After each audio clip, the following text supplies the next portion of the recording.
EBS అపోస్తుల కార్యములు 4వ అధ్యాయం 8 నుండి 12 వచనాలు మనం చదువుకుందాం.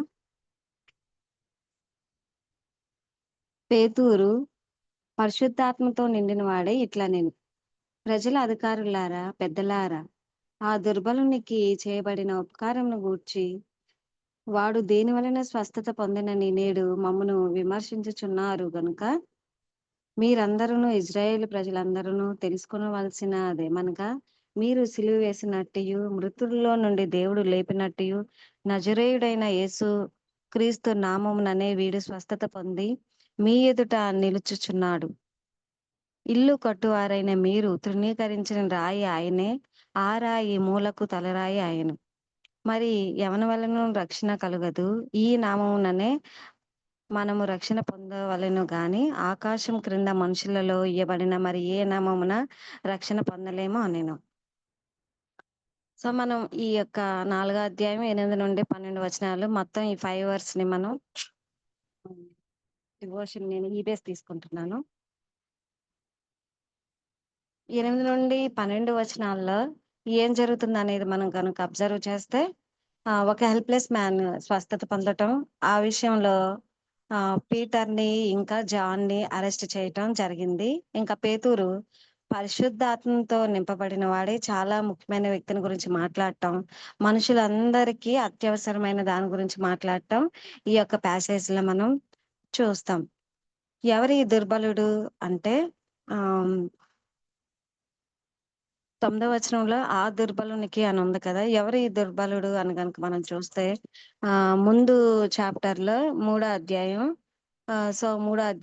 1 నుండి 10 వచనాల్లో ఈయన గురించి ఉండిద్ది. ఈయన ఎవరంటే ఒక కుంటి వ్యక్తి. శృంగారం అనే దేవాలయం ద్వారం దగ్గర భిక్షం కొరకు చూస్తుండే అడుక్కునే ఒక కుంటి వ్యక్తి. ఆ వ్యక్తిని పీటర్ ఇంకా జాను వీళ్ళు యేసుక్రీస్తు నామంలో స్వస్థపరచడం మనం చూస్తాం. సో 8వ వచనంలో పేతురు పరిశుద్ధాత్మతో నిండిన వాడే ఇట్లా నేను ప్రజల అధికారులారా పెద్దలారా. ఈ అధికారులు పెద్దలు ఎవరు అంటే మనం 5:6లో చూస్తాం. మర్నాడు వారి అధికారులను పెద్దలను శాస్త్రం యెరూషలేములో కూడుకొనిరి. ప్రధాన యాజకుడైన అన్నయు కయపయు యోహానును అలెగ్జాంద్రును ప్రధాన యాజకుని బంధువులందరూ వారితో కూడా ఉండిరి. సో ఎవరు వీళ్ళందరూ అంటే సన్హెద్రిన్ సభలో చాలా ముఖ్యమైన వాళ్ళన్నమాట. వీళ్ళందరూ సన్హెద్రిన్ అంటే మనకు సుప్రీంకోర్టు ఎలానో వాళ్ళకు కూడా అట్లా అన్నమాట. సో ఒక వ్యక్తి హీల్ చేయటం మంచిదే కదా, ఎందుకు యోహాన్ని పేతురుని అరెస్ట్ చేశారు అని కనుక మనం చూస్తే ఇదే 4వ అధ్యాయంలో ఈ ఈ ప్యాసేజ్ లో ఈ కాంటెక్స్ట్ అర్థం అవ్వాలంటే మనకి ముందు వర్సెస్ లో 4వ అధ్యాయం స్టార్టింగ్ లో మనం చూస్తాం. ఫస్ట్ 2 వచనాల్లో కనుక చూస్తే వారు ప్రజలతో మాట్లాడుచుండగా యాజకులను దేవాలయపు అధిపతియు సద్దుకైలను వారు ప్రజలకు బోధించుటయు యేసుని బట్టి మృతుల్లో నుండి పునరుద్ధానమును కలుగునని ప్రకటించుటయు చూచి కలవరపడి. సో వీళ్ళు చూచి కలవరపడ్డారంట. దేనికి? యేసుక్రీస్తు ప్రభువుని గురించి, ఆయన జననం మరణం పునరుద్ధానం గురించి వీళ్ళు ప్రకటించడం, ఇది చూచి కలవరపడ్డారు. సో ఇంకా 4th వరుసలో కనుక చూసుకుంటే వాక్యాన్ని వినిన వారిలో అనేకులు నమ్మారు. నమ్మటమే కాదు కానీ ఎంతో మంది దేవుని యందు విశ్వాసం ఉంచి వాక్యాన్ని స్వీకరించడం జరిగింది. సో అదంతా చూసి వీరు సద్దుకయ్యులు ఇంకా కొద్దిమంది ఇంకా 5వ వచనంలో 6వ వచనంలో చెప్పినట్లుగా శాస్త్రులు పెద్దలు వీరందరూ కూడా కలవరపడినట్లుగా చూస్తాం.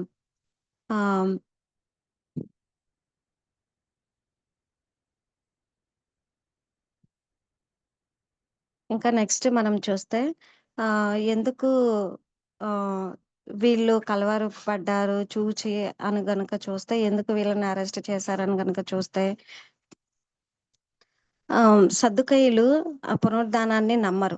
చనిపోయిన వారు తిరిగి లేవటం అసాధారణం అని వీళ్ళు నమ్మరు సద్దుకయ్యులు.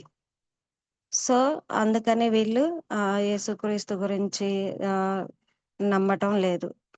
ఆయన పునరుద్ధానాన్ని కూడా నమ్మడం లేదు. ఇంకా 10వ వచనంలో గనక మనం చూస్తే ఆహ్, మృతుల్లో నుండి దేవుడు లేపినట్టుయు నజరేయుడైన యేసుక్రీస్తు. సో, ఈ నజరేతు అనేది గనక ఈ యొక్క ప్లేస్ గురించి గనక మనం ఆలోచిస్తే పీటరు యేసుక్రీస్తు నామంలో నజరేయుడైన యేసుక్రీస్తు నామంలో స్వస్థత పొందాడు ఈయన అని చెప్తున్నారు. యేసుక్రీస్తు నజరేయుడా? నజరేతులో ఈయన పుట్టాడా అని గనక చూస్తే, ఈయన నజరేయుడు కాదు. బత్లెహేంలో పుట్టాడు. కానీ నజరేతులో ఈయన జననం, పెరగటం, యవన ప్రాయం వరకు ఆయన అక్కడ పెరిగినట్లుగా మనం లోకాసు వార్త 4:16లో చూస్తాం. సో, శాస్త్రులు, పరిసయ్యులు, ధర్మశాస్త్ర పండితులు యేసు ప్రభు బోధిస్తున్నప్పుడు కూడా ఈయన నజరేయుడు అనే కారణాన్ని బట్టి కూడా అప్పట్లో యేసు ప్రభు ఆహ్, బోధిస్తున్నప్పుడు కూడా ఆయన్ని కూడా తృణీకరించారు. బెత్లెహేంలో రక్షకుడు పుడతాడు అని వీళ్ళు ధర్మశాస్త్రానుసారంగా వీళ్ళు నమ్మేవారు. సో, నజరేతు నుండి మంచిదేదైనా వస్తుందా అని యోహాను సువార్త 1:46లో నతానీయేలు, శిష్యుడైన నతానీయేలు కూడా క్వెషన్ చేయటం మనం చూస్తాం. నజరేతు నుండి మంచిదేదైనా వస్తదా అని. సో, నజరేతు అనే ప్లేస్ గురించి గనక మనం అబ్జర్వ్ చేస్తే, ఈ ప్లేసు గలిలయ సముద్రానికి 14 కిలోమీటర్స్ దూరంలో గలిలయ ప్రాంతంలోని ఒక ఆహ్, చిన్న విలేజ్, ఒక గ్రామం. సో, ఈ గ్రామం గురించి కనుక చూస్తే, ఆ గ్రామం సొలొమోను కాలంలో కూడా ఆ విలేజ్ డెవలప్ అవ్వలేదు. చీకటి గ్రామంగా, నిష్ప్రయోజనమైన, అవమానింపబడిన, తృణీకరింపబడిన ప్రాంతంగా, చెడ్డదే తప్ప మంచిదేది ఉండదు అన్నట్లుగా ఈ గ్రామం యొక్క దానికి ఐడెంటిఫికేషన్ అట్లా ఉండిపోయేది. సో, ఇలాంటి గ్రామంలో నుండి దేవుడు ప్రభువు వస్తాడా? జీసస్ క్రైస్ట్ వస్తాడా? లోకరక్షకుడు వస్తాడా?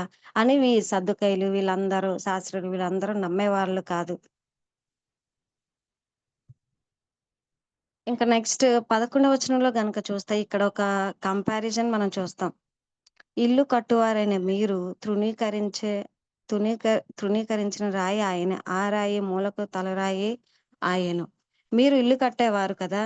యేసు అనే రాయిని మీరు తృణీకరించారు ఆహ్, అని చెప్తున్నాడు ఇక్కడ పేతురు. మత్తయి సువార్త 16:18లో ఆహ్, ఆ బండ ఆ బండ ఆ బండ మీద ఈ బండ మీద నా సంఘమును కట్టెదను అని ఉండిద్ది. ఇక్కడ రాయి అంటే పేతురు కాదు, యేసుక్రీస్తు అని అర్థం. ఇల్లు కట్టువారైన మీరు యేసు అనే రాయిని తృణీకరించారు. ఆ రాయి మూలకు తలరాయి అయింది. అనగా ఆయన పునరుద్ధానుడయ్యాడు. పునరుద్ధానుడైన యేసే మూలకు తలరాయి. సో, ఇట్లా వాళ్ళకి ఎక్స్‌ప్లనేషన్ ఇచ్చినట్లుగా చూస్తాం. లాస్ట్‌లో 12వ వచనంలో గనక మనం చూస్తే, మరి ఎవని వలనను రక్షణ కలగదు. ఈ నామముననే మనం రక్షణ పొందవలెను గాని, ఆకాశం క్రింద మనుషులలో ఇయ్యబడిన మరి ఏ నామమున రక్షణ పొందలేము అని చెప్పారు. సో, మత్తయి సువార్త 1:21, 22లో గనక చూస్తే, తన ప్రజలను వారి పాపల నుండి ఆయనే రక్షించును. రక్షణ యేసుక్రీస్తు ద్వారానే కలుగుతుందని ఇక్కడ పేతురు నొక్కి చెప్పటం మనం చూస్తాం. సో, ఈ వర్సెస్‌లో 8థ్ వర్స్‌లో ఇంకా పేతురు పరిశుద్ధాత్మతో నిండిన వాడే. పరిశుద్ధాత్మ ఇంకా మనం 10థ్ వర్స్‌లో గనక చూస్తే తండ్రి, ప్రభువైన యేసుక్రీస్తు వీళ్ళందరూ కూడా ఇక్కడ మనం ట్రైనిటీ ఆఫ్ గాడ్ గురించి మనం చూస్తాం. పరిశుద్ధాత్ముడు, తండ్రి, యేసుక్రీస్తుని మనం చూస్తాం. యేసు ప్రభువు చనిపోక ముందు శిష్యులతో చెప్పారు. నేను చనిపోతున్నాను. నేను వెళ్ళిన తర్వాత వేరొక ఆదరణకర్త మీ దగ్గర పంపిస్తాను నేను. ఆయన మీతో కూడా ఎల్లప్పుడూ ఉంటాడు అని. సో, పేతురు పరిశుద్ధాత్మతో నింపబడి అంత ధైర్యంగా ఎలా మాట్లాడాడు అని మనం గనక చూస్తే, మనం కూడా ఈ పరిశుద్ధాత్మను పొందుకోగలుగుతామా అని మీరు నన్ను అడగవచ్చు. సో, పొందుకోగలుగుతాం. ఎట్లా అంటే, మన పాపములను మనం విడిచిపెట్టాలి ఫస్ట్. అక్క నేను ఏ పాపం చేయలేదని మీరు నన్ను అడగవచ్చు. కీర్తనలు 51 అధ్యాయంలో దావీదు చెప్పినట్లుగా మనం పుట్టుకతోనే పాపులం. ఇంకా న్యూ టెస్టమెంట్‌లో ఎవడైనను మోహపు చూపుతో చూచిన యెడల వాడు అప్పుడే తన హృదయంలో పాపం చేసినవాడు. చూపులు, తలంపుల ఆలోచనలతో, మాటలతో చేసినటువంటి పాపం. ఇంకా కత్తిపోటు వంటి మాటలు ఫిజికల్‌గా మనం హత్యలు చేయకపోయినప్పటికిని సో, మాటలతో చాలా మందిని గాయపరుస్తాము, బాధ పెడతాం. సో, ఇవన్నీ కూడా మనం ఆటోమేటిక్‌గా అనుకోకుండానే ఇవన్నీ పాపాలన్నిటిని మనం చేస్తూ ఉంటాం. సో, ఇవన్నీ కూడా క్షమించమని మనం దేవుడిని అడగాలి. వాటిని విడిచిపెట్టాలి. ప్రభువా! మీరు నా పాపముల కొరకు ఈ లోకానికి దిగివచ్చారు. ఎన్నో శ్రమలు అనుభవించారు. తిరిగి లేచారు. దేవా! నన్ను క్షమించు. నన్ను మీ బిడ్డగా అంగీకరించు అని మనం దేవుడిని అడగాలి. అప్పుడు దేవుడు మన పాపలను క్షమించి ఆయన ఆయన మనలో పరిశుద్ధాత్మంగా నివసిస్తాడు. ఇంకా యోహాను 3:16లో దేవుడు ఈ లోకాన్ని ఎంతో ప్రేమించానని ఉంటుంది. పాపులమైన మనల్ని దేవుడు ఎంతగానో ప్రేమించాడు. అది యోహాను పత్రికలో 1:9 ప్రకారం మన పాపములను మనం ఒప్పుకొనిన యెడల ఆయన నమ్మదగిన వాడును, నీతిమంతుడు గనుక ఆయన మన పాపం నుండి క్షమించి సమస్త దుర్నీతి నుండి మనల్ని పవిత్రులుగా చేయును అని ఉంటుంది. సో, మన పాపాలను ఎప్పుడైతే మనం ఒప్పుకుంటామో అప్పుడు దేవుడు మనల్ని క్షమించి ఆయన బిడ్డలుగా మనల్ని చేసుకుంటాడు.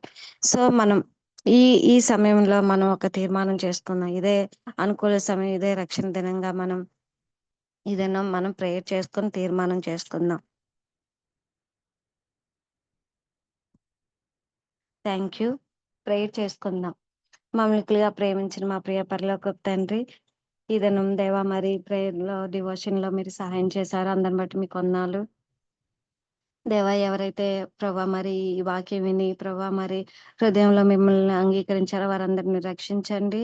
దేవా మరి మీరు వారందరిని జ్ఞాపకం చేసుకోండి. మీ రాజ్యంలో వారందరిని చేర్చుకొనండి. మీ దేవా మరి వారు మీ దృష్టిలో ప్రభా మరి దేవా వారు నీతిమంతులుగా దేవా తీర్చిపట్టడానికి సహాయం చేయండి. దేవా ఎవరైతే దేవారు పాపములు ఒప్పుకుంటున్న వారందరిని క్షమించమని మీ బిడ్డలుగా స్వీకరించమని దేవా మరి వారికి ప్రభా మీ పరిశుద్ధాత్మను మీరు దేవా మరి అంగీకరించమని మీరే సహాయం చేయమని యేసుక్రీస్తు నామంలో ఈ చిన్ని ప్రార్థన అడిగి వేడుకొంచున్నాం తండ్రి. Amen. Thank you. Okay, thank you Mani. చాలా చక్కగా డివోషన్ తీసుకున్నారు. సో సెకండ్ డివోషన్ మనకి హర్ష తీసుకుంటారు. మీరు కరెక్షన్స్ ఏమైనా ఉంటే అందరూ నోట్ చేసుకోండి. మనం లాస్ట్లో కరెక్షన్ పాయింట్స్ డిస్కస్ చేస్తాము. ఓకే, ఈ సమయాన్ని హర్షకు అప్పగిస్తాము. Thank you everyone.